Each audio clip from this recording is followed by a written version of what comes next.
जय गुरु जी संगत जी। अनंतम शुक्राना हमारे गुरु जी का। गुरु जी की असीम कृपा से अब मैं आपके सामने दिव्य आभा में से 13 अध्याय प्रस्तुत करने जा रही हूँ, जिसका नाम है मुझे मृत घोषित कर दिया था। गुरु जी से मिलने के बाद मैंने नर्क से स्वर्ग तक की दिव्य यात्रा करी है। मेरी समस्याएं मेरे विवाह के तुरंत बाद ही प्रारंभ हो गई थी। मेरी पत्नी गीता को कष्टदायक अस्थमा रहता था। वह रात भर सो नहीं पाती थी और घबराई रहती थी, क्योंकि उसकी माँ भी अस्थमा से पीड़ित रहती थी। अतः उसे पता था कि इस रोग की पीड़ा कैसे रूप धारण कर सकती है। जैसे यह कम नहीं था, मेरी बेटी तान्या को भी दमा हो गया। पूरा परिवार परेशान रहता था। उनकी औषधियों के लिए मैं बाजार के चक्कर काटता रहता था। उनका आहार बहुत ही संतुलित रहता था। वह अति क्षीण हो गए थे और उनके शरीर और मुख का रंग काला पड़ गया था। फिर इस दास को गुरुजी के दर्शन का सौभाग्य प्राप्त हुआ। केवल गुरुजी को ही हमारी नारकीय जीवन का ज्ञान था। वह असंभव को संभव कर सकते हैं। इस प्रकार गुरुजी के मात्र कल्याण कर देता कहने से गीता और तान्या दोनों स्वस्थ हो गए थे। किसी ने मेरे से पूछा कि किसी के कल्याण कर देता कहने मात्र से कोई असह्य रोग से कैसे मुक्ति प्राप्त कर सकता है।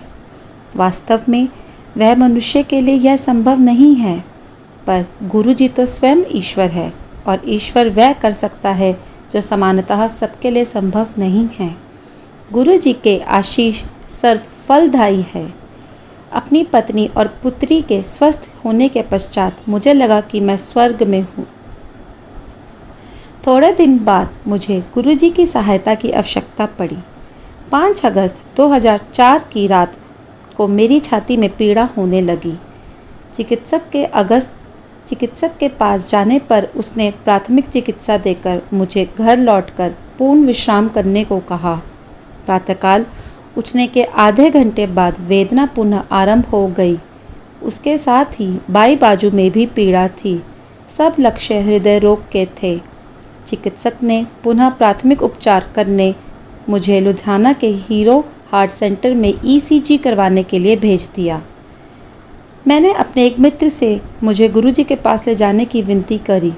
अगले दिन 6 अगस्त को उन्होंने मुझे गुरुजी का चित्र दिया। मेरी वेदना तुरंत समाप्त हो गई। 7 अगस्त को चिकित्सकों ने परीक्षण करने पर देखा कि मेरे हृदय की 2 धमनियां बंद थी और उन पर शल्य चिकित्सा करी। उसी दिन संध्या को मेरी हृदय गति रुक गई। मुझे मृत घोषित कर दिया गया। तथापि चिकित्सकों की इस घोषणा के बाद मुझे पुनः चेतना आ गई। मुझे यह ज्ञान नहीं है कि कितना समय बीत गया था। चिकित्सकों को झटका तब लगा जब मैंने मेरे नाम और पते से संबंधित प्रश्नों के उत्तर दिए। यह देखकर मैं उनके प्रश्नों के उत्तर दे रहा हूँ, वह मुझे तुरंत शल्य कक्ष में ले गए। उन्होंने स्वीकार किया कि मैंने उन्हें अत्यंत भयभीत कर दिया था। मुझे पता है कि मैं आज गुरुजी के कारण ही जीवित हूँ। मृत होने के पश्चात केवल ईश्वर नवजीवन प्रदान कर सकते हैं। अतः गुरुजी ईश्वर ही हैं। शीघ्र ही चिकित्सकों ने मुझसे पूछा कि मैं चिकित्सालय में क्या कर रहा हूँ। क्या मुझे घर नहीं जाना है? निश्चित ही मुझे जाने की उत्सुकता तो थी। संगत के 2 सदस्य और मित्र श्री नरेंद्र और उनकी पत्नी मुझे दिल्ली से मिलने आए। उस समय तक मैं काफ़ी स्वस्थ था और घर आ गया। 2 सप्ताह के बाद मैं गुरुजी को अपना आभार प्रकट करने दिल्ली गया। गुरुजी के यहाँ मैंने चिकित्सकों के खान पान के परामर्श की अवज्ञा कर लंगर ग्रहण किया। मैंने टिक्किया और गोलगप्पे प्रसाद के रूप में खाए। अब मैं पूर्णतः संतुष्ट और स्वस्थ हूँ। मैं गुरुजी की कृपा से ही लिख पा रहा हूँ। गुरुजी से मिलने के पश्चात मुझे प्रतीत होता है कि मुझे इस संसार में सब कुछ प्राप्त हो गया है। मैं अति प्रसन्न और चिंता मुक्त हूँ। गुरुजी ने मुझे अपने अनेक अन्य रूपों से भी दर्शन दिए हैं। अनेकों बार उन्होंने ऐसे असंभव दृश्यों के दर्शन कराए हैं जो सामान्यतः नहीं दिखते। एक दिन जब मैं गुरुजी के पास बैठा था तो गुरुजी मेरे सर से मेरे शरीर में प्रवेश कर गए। मैंने सोचा कि थोड़ी देर में वह बाहर आ जाएंगे, पर ऐसा नहीं हुआ। जैसे ही यह विचार मेरे मन में आया, मैंने देखा कि वह बाहर आए और उन्होंने शिव रूप धारण कर लिया है। माँ गंगा ने उनके केशों से निकलकर मेरे शरीर में प्रवेश किया। उसके पश्चात उनके शरीर से शेषनाग ने निकलकर इस दास के कपाल से प्रवेश किया। शेषनाग ने ओम और ओम नमः शिवाय मेरे पूरे शरीर पर लिख दिया। शेषनाग ने मेरे शरीर से स्टेंट भी निकालकर बाहर फेंक दिए। अब वह मेरे शरीर और हृदय की देखभाल करते हैं। गुरुजी ने मुझे बताया कि शेषनाग सदा मेरे शरीर में रहेंगे। फिर उन्होंने एक चाकू निकालकर मेरा त्रिनेत्र बनाया और वहाँ पर बैठ गए। मेरे पैर काटकर नए पैर लगाए, जिन पर ओम नमः शिवाय अंकित था, और कहा कि यह वही जाएंगे जहाँ पर सब ठीक रहेगा। फिर उन्होंने मुझे मेरे चक्षु निकालकर वहाँ पर मयूर पंख से ओम लिखा और कहा कि यह केवल अच्छा देखेंगे, बुरा नहीं देख सकेंगे। गुरुजी सदा मेरे साथ रहते हैं। हम अपने परिवार के सदस्यों और मित्रों को छोड़ सकते हैं, पर गुरुजी हमारे साथ रहते हैं।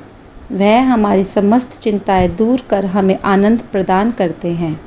गुरुजी इस जीवन में मेरे सब कुछ है, मेरे पिता, माता और मित्र। मैं उनके बिना नहीं रह सकता। मैं स्वयं अपने आप को, अपने बच्चों को उनके चरण में समर्पित करता हूँ। मैंने जब भी चाहा है, गुरुजी ने मुझे शिव रूप में दर्शन दिए हैं और मैं उनसे माँ गंगा ने मेरे सर में प्रवेश किया है। एक बार गुरुजी ने शिव रूप में मेरे ऊपर त्रिशूल फेंका, जिसने मेरे शरीर को भेद कर उसके सब और एक त्रिकोण बना दिया।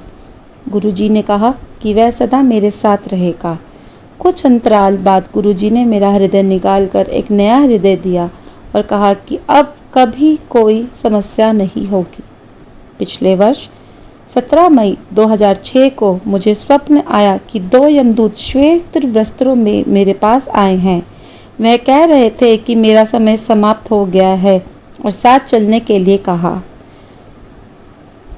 तुरंत गुरुजी प्रकट हुए और उन्होंने यमदूतों को कहा कि मैं उनके साथ नहीं जा रहा हूँ।